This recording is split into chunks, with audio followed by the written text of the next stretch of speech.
All right, quick, without checking the website, what's the difference between the Polestar 1, 2, 3, 4, and 5?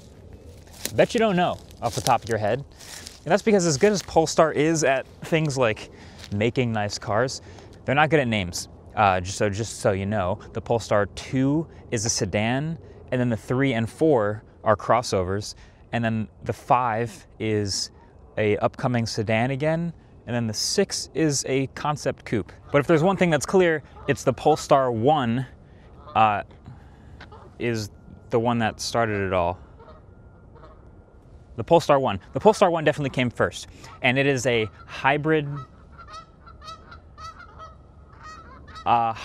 sports car. And it's one of the most unique cars of all time, and I'm not exaggerating. Like, if they say that your car says a lot about you, well, God, this thing says a lot about its owner. This is one of the more interesting cars I've gotten to test, and I think as we go from the front to the back, you'll be a little bit surprised by how many choices they've made. Like I said, I like the Polestar 3 a lot, and the Polestar 4 is pretty nice. So I was like, okay, I'm gonna see where this all came from, where the DNA originated from. There are some similarities to this, but a lot is really different. So let's start with the basics. So okay, performance-oriented hybrid sports car. We've seen that description before, right? But immediately when you get into the details, every single choice they made sounds like they were trying to do something that would either confuse you or be like something no one else would do. So the engine up at the front here is a turbocharged and supercharged inline 4, so dual forced induction setup. And there are also electric motors. The engine only powers the front wheels, and the electric motors and battery only power the back. Okay, that's already really interesting. The total is something like 619 horsepower, 738 pound-feet of torque. That's good for 0 to 60 in 3.7 seconds. It is very quick, especially considering its 5,000 pound curb weight. But yeah, it does have a pretty big battery inside. It's a 34 kilowatt hour battery, and so the thing can go electric only, rear wheel drive, about 50 miles if you want to. But already, just this powertrain setup is pretty unique. So then the aesthetics, obviously, a matte gold car like this is again pretty unique, but there's a lot of other things going for it too. I really like the look of this car, to be honest. Big 21-inch wheels at the front and the back. I like black wheels too, so that's pretty sweet. Polestar also, they always do this thing where they've got the text on the front and the side of the car. If you look up close, like, it's just a sticker, but I kind of like the look from far away enough of the text on the side of the car, so they continue to do that. And then here's the front, which I think it's a good looking car. Big matte gold logo up here, a real vent here since there's an engine, unlike the other Polestars. And then there's carbon fiber trim all the way around this car. Like we said, it's a performance oriented car. Nice looking headlights. I like the look of this car from the front. Bigger hood than normal, but obviously no front trunk in there. You get to the side, you got the flush door handles, 2 sets of seats, even though there's 1 door. We'll get to that in a second too. But then at the back, that is your gas tank, which you can open from inside the car. And that is your charge port, which you can open whenever you want because it's a plug-in hybrid. This is the back of the car, good looking lights. I think, again, you can see it kind of like the Volvo DNA, but that's the back of the Polestar. A little bit of active aero there with that spoiler, matte gold logo. Tailpipes, real tailpipes, and again, even more carbon fiber just to keep the weight from being 5,500 pounds, I guess. They've even matched these little caps here in gold. It's not the exact same color gold as the rest of the car, but I can appreciate that. Optimized carbon fiber body. Carbon fiber body. This thing has a 34 kilowatt hour battery, an engine, 3 electric motors, and a carbon fiber body, and weighs 5,000 pounds. This is already getting fun. But I got the key in my pocket, so all I gotta do is press that button right there, and that's how you get in. Nice big door, gold seat belts, gold stitching, leather seats. Let's get inside, because it gets even more interesting once you're in the Polestar. So whatever you were picturing the inside of this car to look like, it's probably a combination of some stuff that you were expecting and some stuff that is completely out of left field. First, I mean, the steering wheel, which is heated, is pretty nice. It's a normal looking steering wheel. This is also how you start the car. It's this little notch here. So I put my foot on the brake and you twist this, and then the car lights up, the screens turn on, everything boots. And it is obviously a hybrid, so it doesn't have to turn the engine on right away. And then you've got all this like carbon fiber trim over here with metal, big handle, a lot of speakers. So there's the Bowers & Wilkins system. There's that front speaker that everybody's very familiar with. Oh God, oh God, oh God. Hopefully the copyright gods have mercy on this one, but check it out. Behind me, you'll see something, again, interesting. Rear seats. Huh, who would have thought? So the same way the Porsche 911 has rear seats, like I wouldn't want to put anybody back there. I'm not even gonna try to get back there. I am trapped in the back of the Polestar 1. There's currently no way for me to get out. You see here, you would think this button would move the seat forward so I have some way to get out, but it's not doing anything. And the door handle is so far up because this is a long boy door coupe. I can't reach it. Like, I can't. I think I'm just stuck back here, unfortunately. This is where I'll spend out the rest of my days. Nobody with legs probably wants to spend more than a few minutes in the backseat of this car, but they decided to do 2x2 instead of just a 2-seater. Another interesting choice, because when you see the trunk of this car, you might reconsider that decision, but okay, the rest of this layout, pretty standard.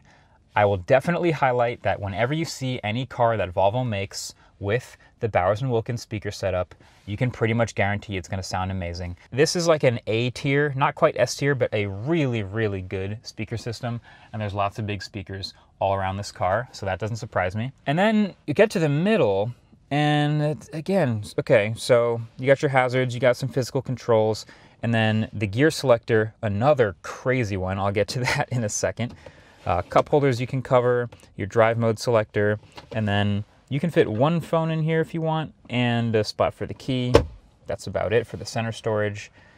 The software is not great in this car. So luckily it does support CarPlay and Android Auto, which you'll pretty much immediately want to start using because the rest of it is basically useless. I mean, you can see the fuel consumption in this really old school graph, and you can see the phone connected. This is just really old school, outdated. It does get software updates, but it's definitely not a highlight of this car. You kind of just go home, go to CarPlay, and never use that again. So there's 4 drive modes with this car. You hit that drive mode selector, and you see it's all-wheel drive, pure electric, hybrid, which is everyday use, and then power, which is combining the electric and gas for sporty driving. And in general, you know, because people will buy this performance-oriented car and get it for the way it drives, it's a pretty fun, surprisingly fun car to drive. Again, it's 5,000 pounds, so you're probably a little bit surprised by how quick it accelerates. But it does accelerate quickly. The brakes are really good. It does have balance, and it rides decently well. It's not too stiff. It does have adjustable suspension, kind of like you've seen in those BST Polestars, which are awesome. So it is a sporty drive. Nothing about the sound invokes any emotion at all. This dual forced induction setup, I guess it shouldn't be a surprise. Like, it's powerful, but there's no emotion to shifting gears. Absolutely none. You have paddle shifters there, and you might as well not think about what gear you're in at all. Just let the automatic handle it. But I did want to mention this gear selector real quick. I don't think I've seen this in any other somewhat modern car. Typically, you can see this right here. You would go forward for reverse or down for drive. Right now, we are in park. I'm going to put my foot on the brake and go down. I am in neutral now. I have to go down again to get to drive. It's a little thing, but it's sequential. So if I want to go to reverse, you would think just go up once. It goes to neutral and then goes to reverse again. It's such a subtle thing, but you can't just go straight to reverse. You have to go bop, bop to go to reverse and then bop, bop to go to drive. It's just another weird thing about this car. So while we're at it, let me show you 2 more weird things. So over here, you can adjust your mirrors, you can adjust your windows, but also there's this little button right here. This allows you to put that little spoiler, that active arrow, up or down. So I'm gonna put the spoiler up and show you what that looks like. I'm also gonna turn the car off because you have to do that manually. And I'll come out here and it's closed. You can't park it with the spoiler up. So I gotta get back in the car and show it to you with the car on. So foot on the brake, start the engine, hit the up button, and there you've got your little spoiler. Kind of looks like a little baby Lexus spoiler, if you ask me.